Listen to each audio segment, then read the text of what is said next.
Shalom. I'd like to give all praise to my Heavenly Father. His name is Yahweh Bashim Habashah Bashim Karkadash. Double honors to the apostles and elders that rule well in peace and many salutations. She was that's toiling in his truth. I have Jeremiah 51 and 45 pulled up, and I wanted to read this in the NLT for y'all. Now it states, "Come out, my people, flee from Babylon. Save yourselves. Run from Yahweh's fierce anger." Now this is Jeremiah speaking. Now Jeremiah physically left Jerusalem for Egypt to receive covering from the war that was taking place. You had Judah, or I should say the southern tribe, rebelling against Babylon because they were tributaries, and within them doing so, they were brought into severe captivity. And we understand they were living in Babylon the Great, alluding to Revelations, the 18th chapter, where we're going to be delivered. I should say the elect will be delivered.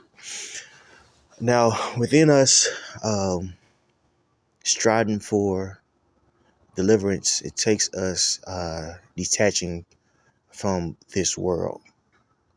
Now, that doesn't mean not taking care of your individual affairs when I say this, or even not being a loving parent, but there is a level of detachment and a level of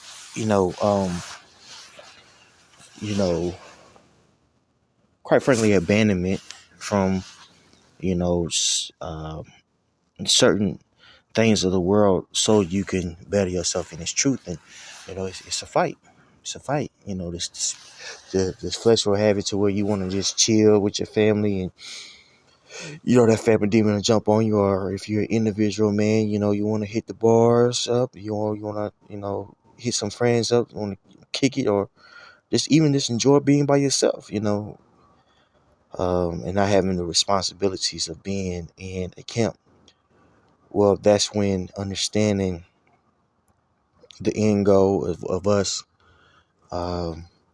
receiving salvation, and also that's where reverence, or aka fear, taps in, because we know according to prophecy that it's going to get very bad out here, man.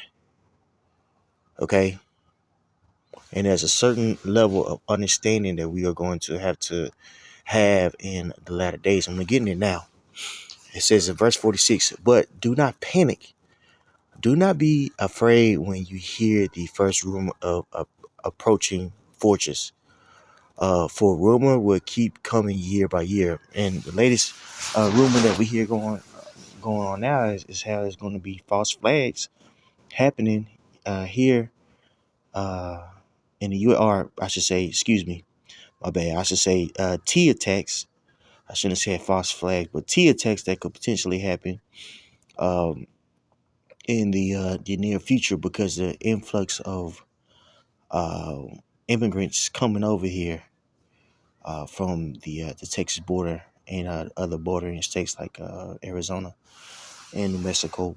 And this is something we've been preaching about here at GMS, about how it's going to be foreign troops that's going to be sent over here.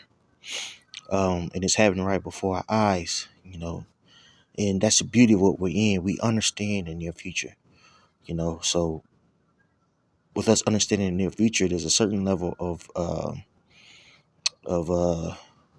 urgency that, all of us should have within the spirit of getting ourselves together, man. Whether it be more fasting, taking rebuke, receiving rebuke, getting yourself individually together, man. Because we know what time it is, all right, and it's increasing more and more. These various rumors, they're increasing. Okay, back to it though.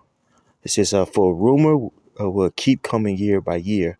Violence will erupt in the land as the leaders fight against each other.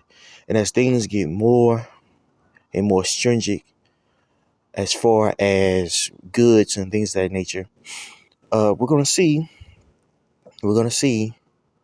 um, fight amongst people. I don't think people realize that we're moving into a whole different economic system to where AI is going to be uh, a huge product for the NWO. I was just reading today, or actually, I was listening to this video today that a brother sent me in my camp, uh, and it was going into how there's actually a trucking company out down here in Texas that's bringing out uh, uh, self-driving vehicles or self-driving 18-wheelers, man.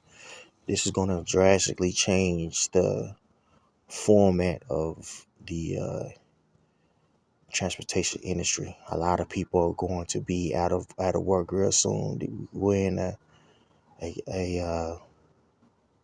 if you're in the trucking industry, you're in a industry that's dying. um,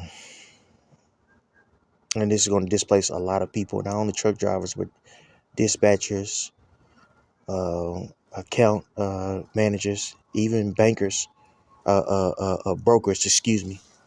Because with AI, you'll have it to where AI is conducting broking.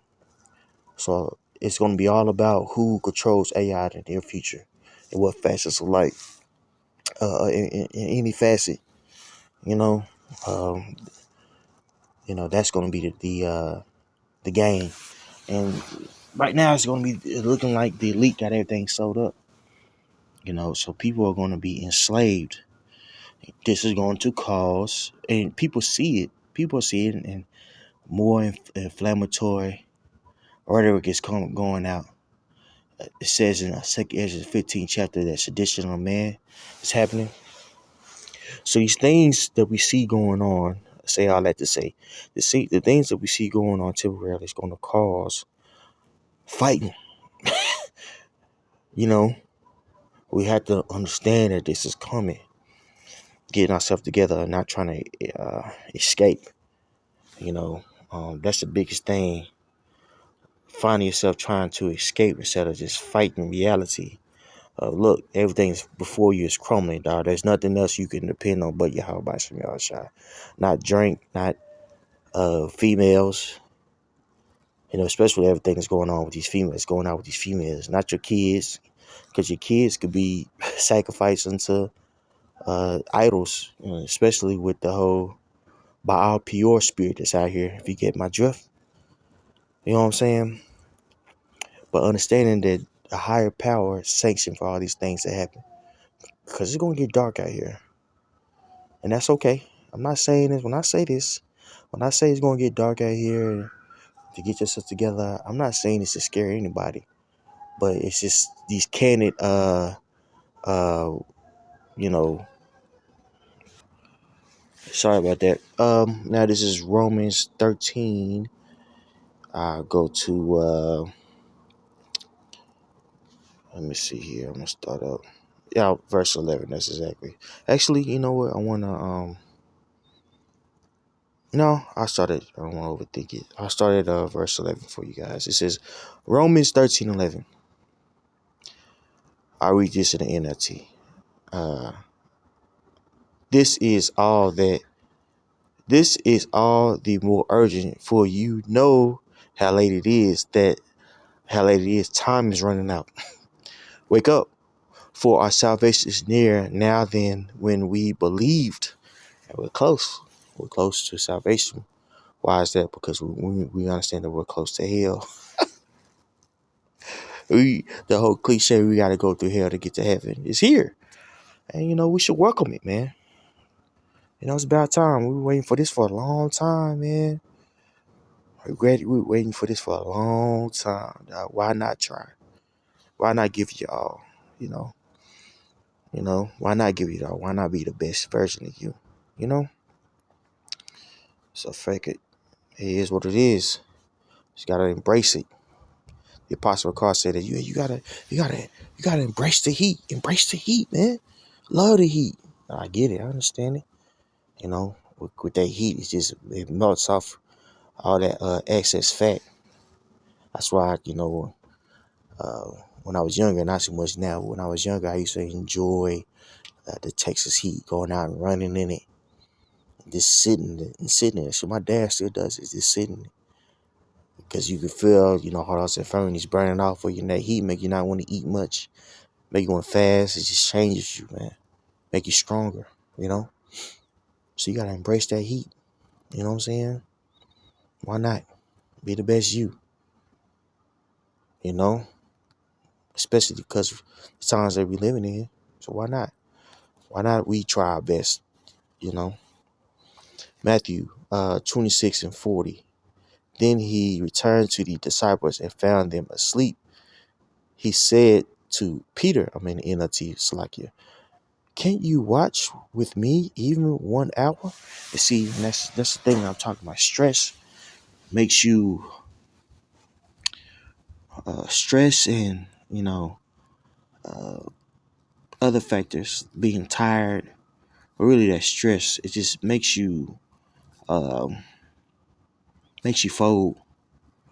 Even when, like, as I'm speaking, I was thinking about being in a boxing ring when you're out of shape and you're boxing somebody. You might be with that person skill wise, but he's able to turn it up on you different notch. Make you fight at faster pace, and that faster pace makes you tap out because you're just so out of shape.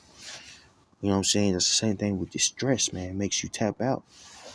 So,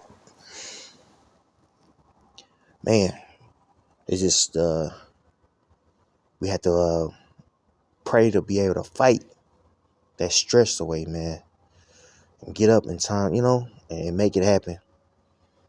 Make it happen, you know. Um, the Most High is looking for those who can fight while they're tired. Okay. Verse 41. I'm gonna read this in the King James version. I wanted to read it initially there, but I'll read it now. It says, "Watch and pray that ye enter not into temptation. The spirit indeed is weak, but the flesh is the spirit is indeed willing, but the flesh is weak." And that flesh is very weak. It's very weak, dog. That's why sometimes you gotta deny yourself. Fasting is important. And sometimes you gotta continue going on a fast if you got a demon that's just on you. You can't just fast once, but God, you know. Shit. So some things you can't overcome unless you just keep on going, keep on fasting, like eating too damn much. You know, bread demon.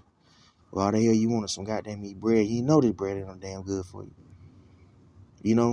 And there was a light things. It could be other things.